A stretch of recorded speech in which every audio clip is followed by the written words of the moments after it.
खाओ, 3 खाओ, उसके बाद में आप 1 महीने तक रसगुल्ले को हाथ नहीं लगाओगे। ये भौतिक सुख है। ये प्रारंभ होता है, अंत हो जाता है। कई बार तो भौतिक सुख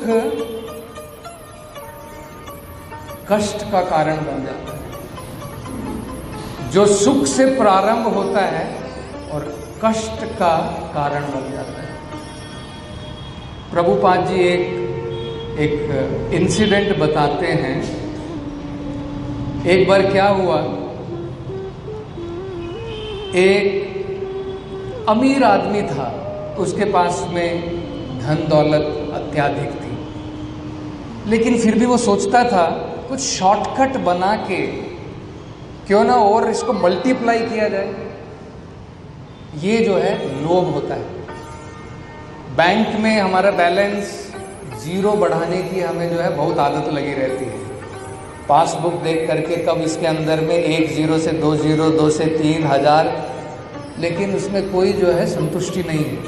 कितनी भी बढ़ जाए कोई संतुष्टि नहीं है। जो लखपति है वो सोचता है करोड़पति बनना है, जो करोड़पति है उसको वो भी कम है। ये भौतिक सुख है, इसमें कोई संतुष्टि नहीं है। तो इस व्यक्ति के पास में कोई कमी नहीं थी, लेकिन फिर भी सोच रहा था कुछ शॉर्टकट लगाऊंगा जिससे थोड़ा बैंक बैलेंस और बढ़ेगा। उसने लॉटरी टिकट खरीदना शुरू किया। तो खरीदता गया, काफी बार उसने खरीदा, लेकिन नंबर नहीं लगा। उसको देख करके उसके घर में जो है घोड़े थे अस्तबल में।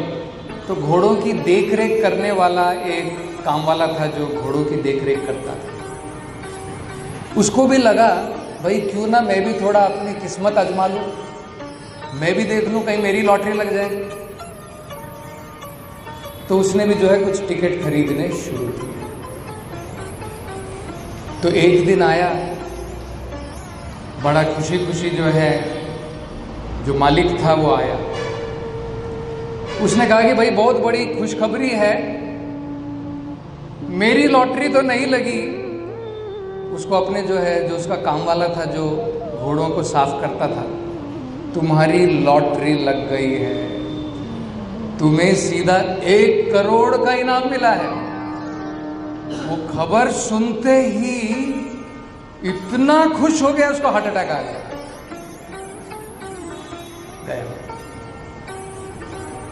ये भौतिक सुख है।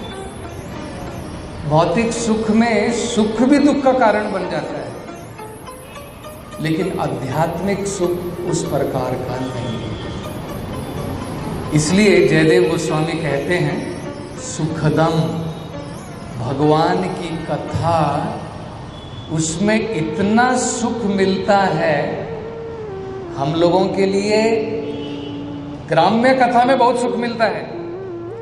यहाँ पर आपको 1.5 घंटा बैठना बड़ा मुश्किल होगा, सोचते होंगे थोड़ी देर के बाद में कब खत्म होगी भाई।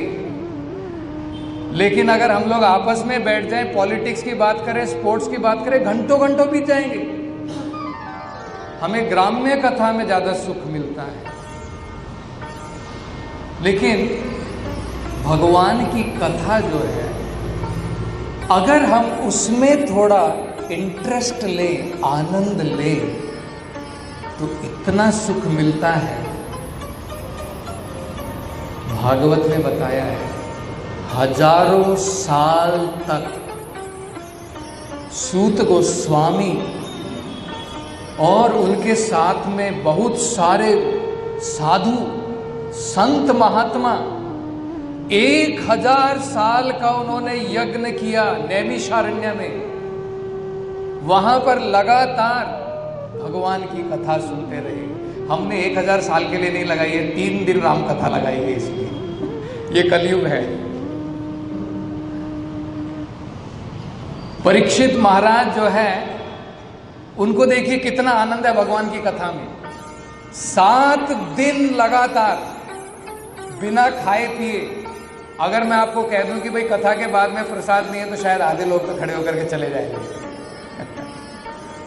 7 दिन बिना खाए बिना पिए लगातार भगवान की कथा सुनते रहे। तो इसलिए सबसे पहला लाभ हमारे जीवन में भगवान की कथा सुनने का क्या है? सुखदम। हमारा जीवन सुख